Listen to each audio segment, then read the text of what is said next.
नदी किनारे अमीर और गरीब बहन की ड्रेस। ये क्या, मेरे पास कोई भी ढंग के कपड़े नहीं है। अब कल मैं शालिनी की पार्टी में क्या पहनूंगी? मेरे पास कोई सुंदर सी ड्रेस नहीं है। माँ, आप मुझे पैसे दो, मुझे पार्टी के लिए ड्रेस चाहिए। बेटा, तेरी गरीब माँ के पास पैसे नहीं है और वैसे भी शादी के लिए मुझे 1-1 रुपए बचाना है। मेरी प्यारी बहन, इतना परेशान होने की कोई जरूरत नहीं है। ये देख, मैंने तेरी एक सुंदर सी ड्रेस तैयार कर दी, इसे पहन और चली जा शालिनी की पार्टी में। थैंक यू दीदी, थैंक यू सो मच। आप कितनी अच्छी हैं और सबसे बड़ी बात, आपको इतने अच्छे अच्छे कपड़े सिलने आते। एक बार जब मुझे स्कूल में फैंसी ड्रेस कंपटीशन में जीतना था, तब भी आपने ही मेरी हेल्प करी थी। हाँ हाँ, जा, अब तुझे लेट नहीं हो रहा है, जल्दी से ड्रेस पहन ले। अपनी दोनों बेटी के बीच प्यार देखकर पल्लवी नजर उतारती है और अपनी बड़ी बहन की बनाई ड्रेस पहनकर आयशा पार्टी में चली जाती है। दोनों बहनों के बीच बहुत प्यार था। थोड़े दिनों में दोनों बहन शादी करके नदी किनारे अपने अपने ससुराल में आ जाती हैं। माँ जी, हमारा घर तो नदी के किनारे ही है। यहाँ का मंदिर मुझे बहुत अच्छा लग रहा है और ये जगह बहुत ठंडी भी है। जून के महीने में भी गर्मी का एहसास नहीं हो रहा। बहू, इस नदी किनारे घर की यही तो सबसे बड़ी खासियत है कि यहाँ आसपास का माहौल, घर, जमीन, हवा सब ठंडी रहती है, क्योंकि यहाँ से कुछ दूर पहाड़ जो हैं। अच्छा माँ जी, फिर तो काम खत्म करके मैं आपके साथ नदी के किनारे बैठा करूंगी। हाँ बहू, क्यों नहीं। खुशकिस्मती से छोटी बहन भी शादी करके गरीब बहन के बगल वाले अमीर ससुराल में आ जाती है। तब आयशा, वाह, मेरा ससुराल तो बहुत बड़ा है और यहाँ से नदी का किनारा बहुत सुंदर लगता है। हाँ बहू, वो तो होगा ही, हमने नदी के किनारे पर प्रॉपर्टी ही इसीलिए खरीदी थी। ये जगह बहुत सुंदर और शांत है। और सुबह का नजारा तो और भी बेहतर होता है। हाँ ठीक है, बहुत बातें हो गई, अब तुम दोनों जाओ, आराम करो। तब दोनों बहू बेटे आराम करने चले जाते हैं। वहीं गरीब बहन की झोपड़ी नदी किनारे अमीर बहन के बड़े से बंगले के साइड में ही थी और वो भी अपने ससुराल में गृह प्रवेश करती है। लगता है माँ, आपकी प्रीता बहू को नदी किनारे का घर बहुत पसंद आ गया है। लेकिन माँ, सिर दर्द की वजह से चाय पीने का मन कर रहा है, चाय बना दो। अरे माँ जी भी शादी की थकावट की वजह से थक गई होंगी, आप उनको क्यों बोल रहे हैं? अब तो मैं आ गई हूँ ना, मैं करूँगी ये सब काम। माँ जी, चूल्हा बताइए। बहू, चूल्हा तो घर के अंदर है, लेकिन जब बारात लेकर जा रहे थे उससे थोड़ी देर पहले इस पर कढ़ाई गिर गई, जिससे ये टूट गया, तो उस पर चाय नहीं बन पाएगी। लेकिन हमारे घर के बाहर एक चूल्हा है, तो उस पर चाय बना ले। ये तो माँ जी सोने पर सुहागा हो गया, नदी को देखकर चाय बनाऊंगी अब। तब प्रीता नदी किनारे चाय बनाकर सास और पति को पिला देती है, जिसके पीकर दोनों को तरोताजा लगता है। अगले दिन प्रीता घर के बाहर की तुलसी में जल चढ़ा रही थी। तभी मॉडर्न अमीर बहन अपने घर से बाहर निकलकर नदी किनारे एक्सरसाइज कर रही होती है। अरे दीदी, तुम, मुझे नहीं पता था कि मैं शादी करके आपकी तरफ नदी किनारे आ जाऊंगी। अरे आयशा, तू इसी वाले घर में है? मुझे तो पता ही नहीं चला, रुक मैं आई। ऐसा कहकर प्रीता उसकी तरफ आती है। लेकिन वो गरीब घर में रहती हैं, अगर आसपास के लोगों को पता चल गया तो मैं तो अमीर हो चुकी हूँ, अपना स्टैंडर्ड खराब नहीं कर सकती। तू क्या सोच रही है? मैं तो बहुत खुश हूँ सुबह सुबह तुझे देखकर। वैसे तेरे एक्सरसाइज करने की ड्रेस मुझे अच्छी लग रही है, लेकिन माँ जी ने मुझे सुबह सुबह ये साड़ी दी, कैसी लगी तुझे? एकदम बकवास, और मुझसे थोड़ा दूर रहो। आपसे अमीर ससुराल में आई हूँ, अब मेरा भी कोई स्टैंडर्ड है। ये तो सिर्फ मेरे एक्सरसाइज के कपड़े, इसके बाद देखना मैं कितने अच्छे अच्छे कपड़े पहनूंगी। आपकी सास ने आपको दी भी तो ये टुच्ची सी साड़ी। आयशा, तू ये मुझसे कैसी बातें कर रही है? मैं तेरी बड़ी बहन हूँ। Please don't tell this word. मैं नहीं चाहती किसी को भी पता चले आप और मैं बहनें हैं। जरा खुद को देखिए, कैसे कपड़े हैं, कितनी छोटी सी झोपड़ी में रहती हो, और मैं नदी किनारे अमीर महल जैसे ससुराल में। अब आपका मेरा कोई मेल नहीं है। ये सुन प्रीता की आंखों में आंसू आ जाते हैं और वो अपने घर में चली जाती है। वहीं आयशा को भी पैसे रुतबे को लेकर घमंड आ जाता है। ऐसे ही दिन गुजरते हैं और अमीर बहन अपने घर में मॉडर्न और शॉर्ट ड्रेस पहन कर रहती है और आसपास के लोग उसके बारे में बातें बनाते हैं। लेकिन वहीं गरीब बहन संस्कारी बनकर साड़ी में रहती है, पर अपने हाथों से कपड़े सिलकर पहनती है। एक दिन पड़ोसन परेशान होकर देवयानी के पास आती है। अरे देवयानी, कल शाम को मुझे अपनी बेटी के ससुराल जाना है। मेरे पास ना अच्छे कपड़े खरीदने के पैसे नहीं है, सिर्फ ये सादा सफेद कपड़ा है, लेकिन इसका मैं क्या पहन कर जाऊं समझ नहीं आ रहा है। वो लोग बहुत अमीर हैं। अरे शकुंतला, तुम इतना परेशान क्यों हो रही हो? मेरी बहू को बहुत अच्छे अच्छे कपड़े सिलने आते हैं। बहू, तुम कुछ कर सकती हो क्या शकुंतला बहन के कपड़ों का? आंटी जी, आप चिंता मत कीजिए, इस सादे कपड़े को मैं सतरंगी बना दूंगी और बहुत सुंदर लहंगा चोली सिल दूंगी। पड़ोसन चली जाती है और प्रीता प्राकृतिक रंग इकट्ठा कर लेती है और नदी के किनारे थोड़े से पत्थर और लकड़ी की आग जलाकर उस पर पतीला रख प्राकृतिक रंग डाल देती है और शकुंतला के कपड़ों को धागों के साथ बांधकर गर्म पानी में डाल देती है। उसे ऐसा करता हुआ देख अपने घर में आयशा देखती है। दीदी को नदी किनारे देखकर ऐसा लगता है जरूर कोई नई ड्रेस बना रही है। खैर छोड़ो, मुझे क्या, मैं तो अपने लिए डिजाइनर कपड़े बाहर से मंगवा सकती हूँ। कुछ देर बाद प्रीता उस कपड़े को बाहर सुखा देती है और फिर सूखने के बाद बढ़िया सी लहंगा चोली तैयार कर देती है। अगले दिन शकुंतला उसे पहनकर बहुत खुश होती है। आसपास के लोग प्रीता की बहुत ज्यादा तारीफ करते हैं। फिर एक पड़ोसन की शादी में भी आयशा डिजाइनर कपड़े पहनकर आती है, वहीं प्रीता अपने हाथ के बने कपड़े पहनती है। वाह बहू, तुम तो बहुत अच्छी लग रही हो। कपड़े कहाँ से लेकर आई हो? अरे मेरी बहू ने ये कपड़े कहीं से लिए नहीं है, बल्कि खुद अपने हाथों से तैयार किए हैं। वाह, बहू को बहुत अच्छी ड्रेस बनानी आती है। अरे सविता, तू देवयानी की बहू की क्या तारीफ कर रही है? मेरी बहू को देख, 5 लाख की डिजाइनर ड्रेस पहन के आई है। तेरे बच्चों की शादी में सुंदर लग रही है ना मेरी बहू। क्या 5 लाख के डिजाइनर ड्रेस? इससे अच्छा तो तू अपनी बहू को 2000 की साड़ी पहना देती। मुझे तो हंसी आ रही है, इतनी महंगी ड्रेस, वो भी बेकार सी। आयशा, तुम्हें बुरा लगेगा, लेकिन मैं फिर भी कहूंगी तुमसे अच्छी मुझे प्रीता बहू की ड्रेस लग रही है। सविता चली जाती है। आयशा, तू अपना दिल छोटा मत कर, मुझे तेरे कपड़े अच्छे लग रहे हैं। मुझे झूठा दिलासा देने की ना कोई जरूरत नहीं है, समझिए आप। दिन गुजरते हैं। प्रीता नदी किनारे बैठकर पड़ोसियों के लिए कपड़े सिलती है, वहीं आयशा डिजाइनर कपड़े ऑनलाइन मंगवा कर पहनती है। फिर डेस्टिनेशन वेडिंग के कुछ लोग इस नदी किनारे वेडिंग कर रहे होते हैं, जिसमें क्रिश्चियन दूल्हा दुल्हन अमीर बहन गरीब बहन को भी शादी में आने का इन्विटेशन देते हैं।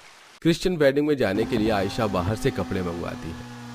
देखना माँ जी, आज की पार्टी में मैं ही अच्छी लगूंगी, मुझे भरोसा है। बहू बहू कितने प्यार से उन्होंने तुम्हें बुलाया है, लेकिन इस शादी में तुम साड़ी तो पहन नहीं सकती, उनकी तरह गाउन चाहिए।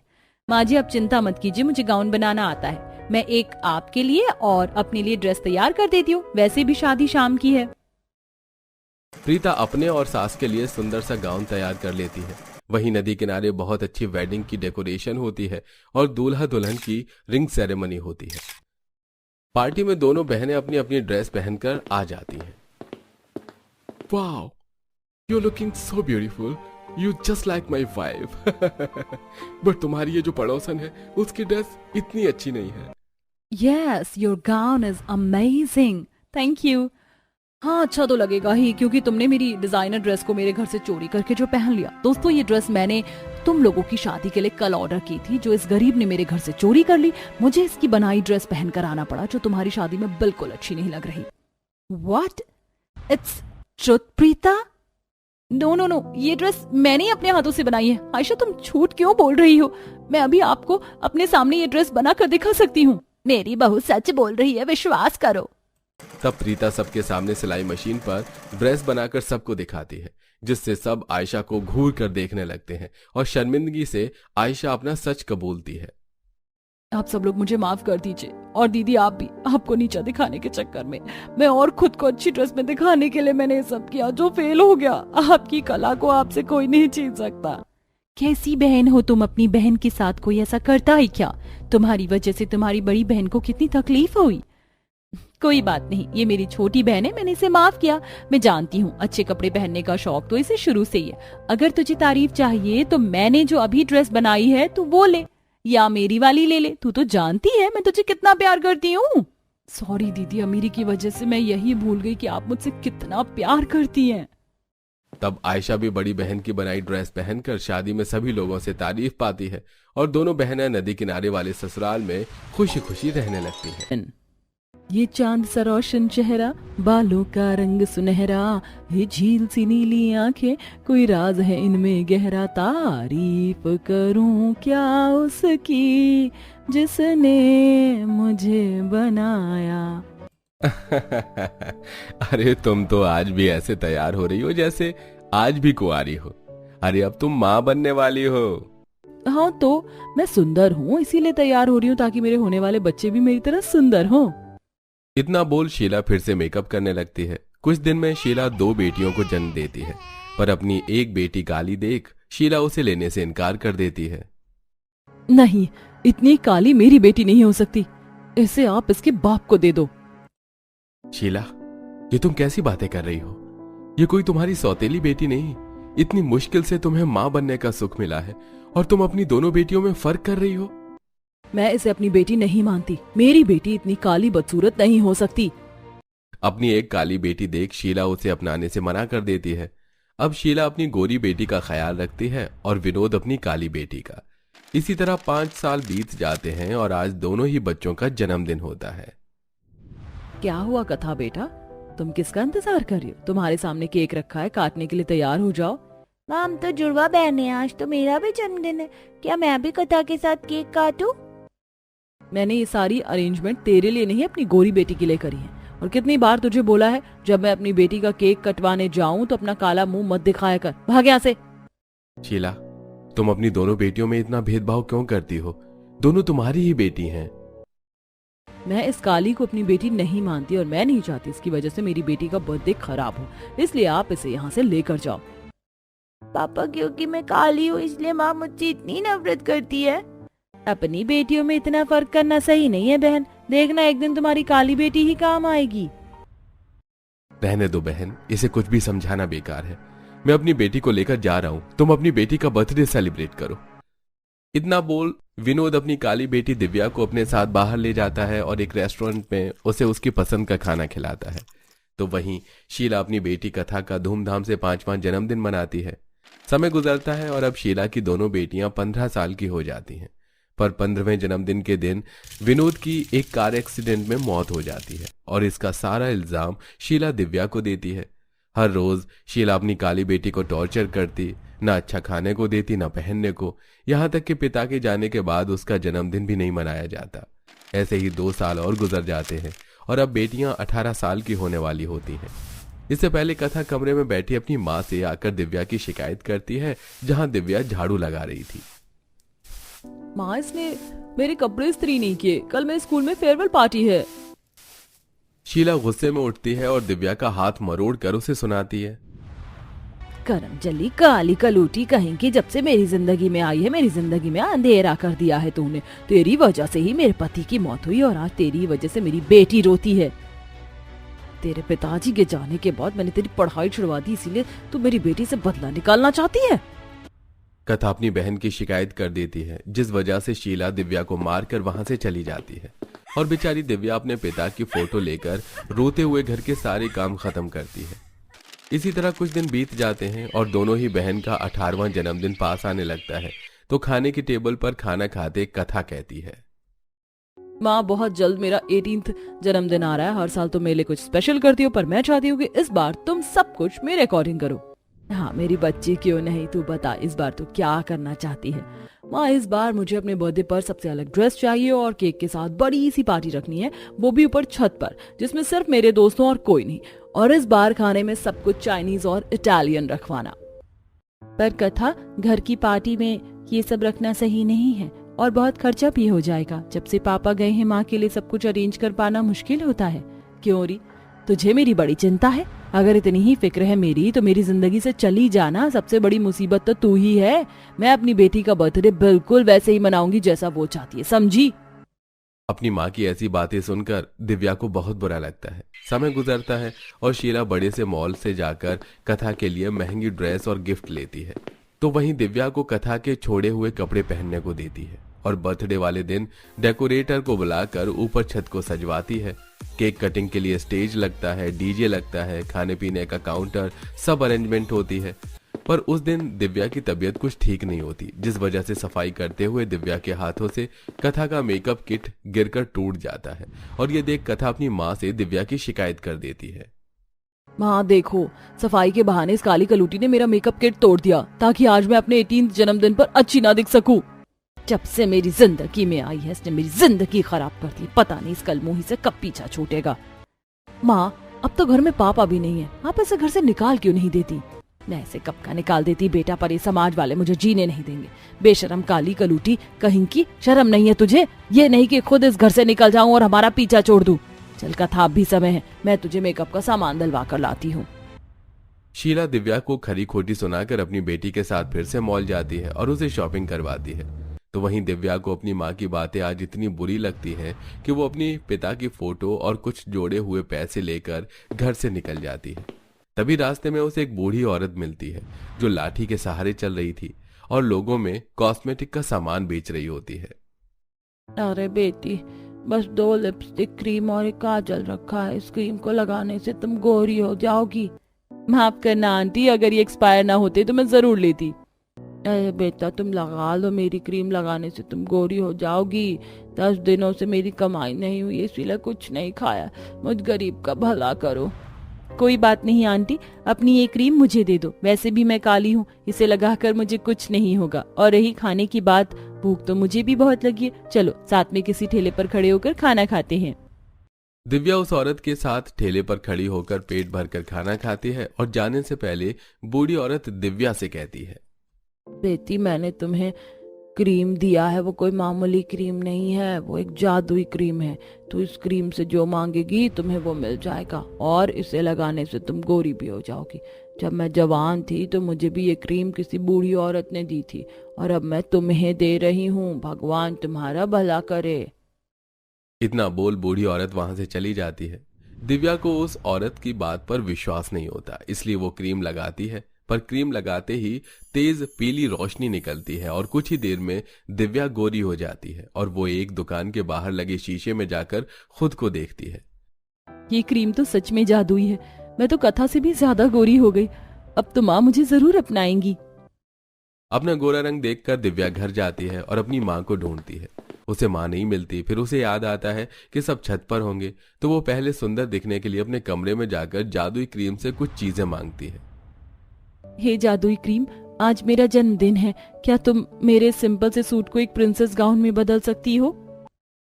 तभी एक पीली रोशनी निकलती है और दिव्या का पुराना सूट एक प्रिंसेस गाउन में बदल जाता है, जिसके साथ एक ताज भी आता है, जिसे प्रिया शीशे में देख बहुत खुश होती है। हे जादुई क्रीम, मुझे सुंदर सी हील्स और कुछ तोहफे भी चाहिए। एक पीली रोशनी के साथ कई हील्स और गिफ्ट बॉक्स भी आ जाते हैं। हील्स पहनकर गिफ्ट लेकर वो छत पर जाती है, जहां सभी लोग कथा के 18वें जन्मदिन की पार्टी एंजॉय कर रहे होते हैं। और जब दिव्या आती है तो सब उसका गोरा रंग और ड्रेस देखकर हैरान हो जाते हैं। कुछ ही घंटे में तूने क्या करवाया जो मुझसे भी ज्यादा गोरी हो गई? और ये ड्रेस, ये गिफ्ट, तेरे पास इतने पैसे कहाँ से आए? मुझे तो यकीन नहीं हो रहा कि तू कथा से भी ज्यादा गोरी हो गई है। अब तू लग रही है मेरी बेटी। इसे कहते हैं चमत्कार। लगता है भगवान ने आपकी सुन ली। कुछ ही देर में सभी मेहमान वहां से चले जाते हैं, पर कथा अपनी बहन का गोरा रंग देखकर अंदर ही अंदर जलने लगती है और दिव्या सारी बात अपनी बहन और माँ को बताती है। सच्चाई का पता लगने के बाद शीला का प्यार दिव्या के लिए बढ़ जाता है और अब शीला कथा से ज्यादा दिव्या का ध्यान रखती है। कुछ देर में वो नीचे सजावट करती है और दिव्या का जन्मदिन मनाती है। दिव्या, ये ले अपना 18वां जन्मदिन का केक काट।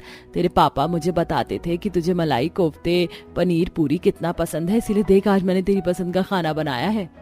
और तुम तो हमेशा सिर्फ मेरी पसंद का खाना बनाती थी ना, तो क्या हो गया अगर आज मैंने दिव्या की पसंद का खाना बना दिया तो? अगर इस घर में मेरी पसंद का खाना नहीं बनेगा तो मैं भी किसी को खाना खाने नहीं दूंगी। मेरे लाड प्यार की वजह से तू मेरे सर पर बैठ गई है। खाने का अपमान करते हुए शर्म नहीं आती तुझे? आप कितनी बुरी हैं। आप जैसी माँ मैंने आज तक नहीं देखी। जब तक ये काली थी आप इसे देखना भी पसंद नहीं करती थी, और आज जब ये मुझसे भी गोरी हो गई है तो आप मुझसे ज्यादा इसे प्यार करने लगी। कल को अगर मैं इससे ज्यादा गोरी हो गई तो आपका प्यार मेरे लिए बढ़ जाएगा। आपका तो प्यार मौसम की तरह बदलता है। कथा की ऐसी बातें सुनकर शीला को काफी बुरा लगता है और उसे पुराने दिन याद आते हैं जब वो दिव्या को मारती थी, पर दिव्या उसे उल्टा जवाब तक नहीं देती थी। ये सब देख शीला की आंखें भर आती हैं।